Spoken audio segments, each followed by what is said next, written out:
If you're still struggling with C. difficile, I have something to share with you today that's helped a lot of people.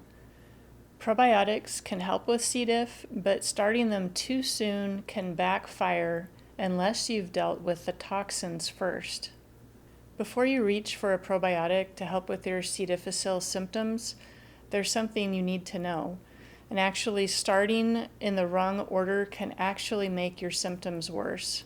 So in this video, I'm going to cover the following. Why probiotics can actually backfire if you take them too soon. Why starting with a binder first will make probiotics easier to tolerate. How toxin binders also help calm diarrhea and gut inflammation. What makes immunoglobulin binders different from charcoal or clay traditional binders. And one probiotic mistake that will actually stall people's recovery. Hi, if you're new here, I'm Michelle Moore, and I'm sharing with you today about my own experience as a microbiologist, my healing journey, and from years of helping people recover naturally. This is not medical advice, so be sure you talk with your doctor about what is right for you. Let's talk about something that most people don't realize, and that's that probiotics can actually make your symptoms worse if you start them too early, say in the middle of an active C. difficile infection or right after you've concluded your antibiotics. Now, don't get me wrong, probiotics can definitely help with long-term recovery and gut restoration, but the timing on when you take them can really matter. When your gut is irritated, inflamed, or flooded with C. difficile toxins, it's a bit like trying to move furniture back into your house while the house is still on fire. So let's talk about that a little bit, about these C. difficile toxins and what they actually are doing in your GI system. What most people don't realize about the C. difficile toxins A and B is that they're not just responsible for the immediate symptoms, but they can actually cause ongoing damage to the GI system. C. difficile toxins actually break down your gut's protective mucosal lining. They cause inflammation and leaky gut. And if those toxins are not addressed, they can actually raise your chances of a relapse of either C. difficile or another pathogenic overgrowth. So until these toxins are neutralized, your gut can't really reset or get into balance. And there's also growing evidence that C. difficile toxins play a major role in post-infectious irritable bowel disease. Many people experience this IBD or C. diff-like symptoms even though their infection and their test shows that they're cleared. But these symptoms and even food sensitivities can linger for weeks or even months and make life miserable. So even when antibiotics knock down the C. diff bacteria, that doesn't necessarily mean your gut is in the clear. That's because antibiotics don't neutralize the C. difficile toxins, so they can still linger in the GI system, which means the inflammation will stay active, and even as the C. difficile bacteria die off, they can even release more toxins into your system. So after a C. difficile infection, it's like a storm has just torn through your GI system. What's left behind is a mess of inflammatory toxins, pathogenic debris, and even biofilm debris and leftovers that are all just very inflammatory and toxic in the body. And now your liver and your immune system are actually stuck with the heavy lifting of having to clean all that up. So if you just go ahead and throw a probiotic in there, at that time, it's like trying to rebuild a house that's still on fire. The foundation of that house is just not ready to be built upon at that time. Of course, you want to rebuild your gut, but if you try to move in too soon, you're going to risk getting burned. That's often what happens when somebody throws probiotics into a toxic, inflamed gut terrain. And at that point, they can end up with bloating, urgency, pain, and even worsening diarrhea.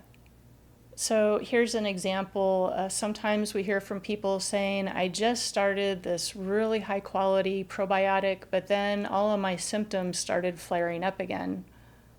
Most of the time, it's not that the product was wrong, it's just that the environment inside the GI system wasn't ready yet. The timing was off.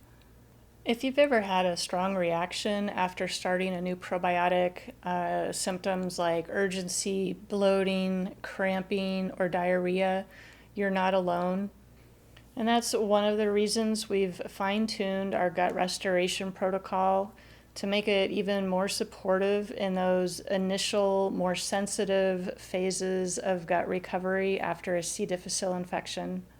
We now recommend that most people start with a toxin binder first before they introduce probiotics, even if it's just for a few days. This simple shift has really made a big difference for some people who couldn't tolerate probiotics at all. The idea is to give your gut a chance to settle down, to be a cleaner and calmer environment before you add those probiotics in. And when you remove some of that toxic burden first, then your immune system doesn't have to deal with it. It won't react as strongly to the probiotics. And also your gut lining is able to handle them better as well. Now, not everybody with C. diff has a problem starting probiotics. Some can start them right away with no issues. But if you've had problems before getting started on probiotics, or if you feel that your gut is especially sensitive, starting with the toxin binder first can probably help the whole process go a lot smoother. When you're dealing with a C. diff infection or the aftermath thereafter, it's not just about rebuilding, but it's about getting some real symptom relief. The diarrhea, urgency, and raw gut irritation can just make day-to-day life miserable. And in many cases, it's not just the bacteria, but those leftover toxins that are continuing to wreak havoc in the GI system. But this is where toxin binders really shine. They don't just support long-term recovery, but they actually give you short-term relief of the most unbearable symptoms. The right binder will actually latch on to these toxins and pathogenic bacteria and help escort them out of the body. You can think of it this way. If your gut is like a forest that's been set on fire by toxins, a binder is like a firefighter who comes in and smothers the flames. The binders don't rebuild the forest, they put out that fire so you can come in later and rebuild the forest. We've seen over and over how a gentle binder can really calm those gut symptoms quickly, even in a few days. People tell us things like, my diarrhea eased up, or I had my first solid stool in ages after starting a toxin binder. There are a couple different kinds of toxin binders I want to mention, but they don't all work in the same way. Now, many people are familiar with what I would call more traditional toxin binders like clay or charcoal, and I love those and I use them. And there's also a toxin binder called bovine immunoglobulins, and these work in a more selective way, and I love these as well. They both can complement each other, but they each work in a different way. For example, I like charcoal and clay binders, especially a high quality one like the GI Detox. So when I need a broad spectrum toxin binder, I might be doing a cleanse for heavy metals. I might have eaten something that might have food poisoning. Or if I'm doing biocidin with a biofilm protocol, I'll often reach for this kind of a binder. Now, this is a broad spectrum kind of binder, meaning it will grab toxins, but it will also grab nutrients in your food. It will absorb your medications and supplements. And because of that, you need to take it at least an hour or two apart from any food, supplements, or drugs. And because of that, it's not as convenient to use for a long-term support. In contrast, bovine immunoglobulin binders like serum-derived IgG binders that you can find in the Mega IgG 2000 product. These are very selective binders. They just bind to microbial toxins. And I like to use these to bind up gut infection toxins or endotoxins that are irritating if you have leaky gut. And they're one of the first things I suggest for C. difficile infections.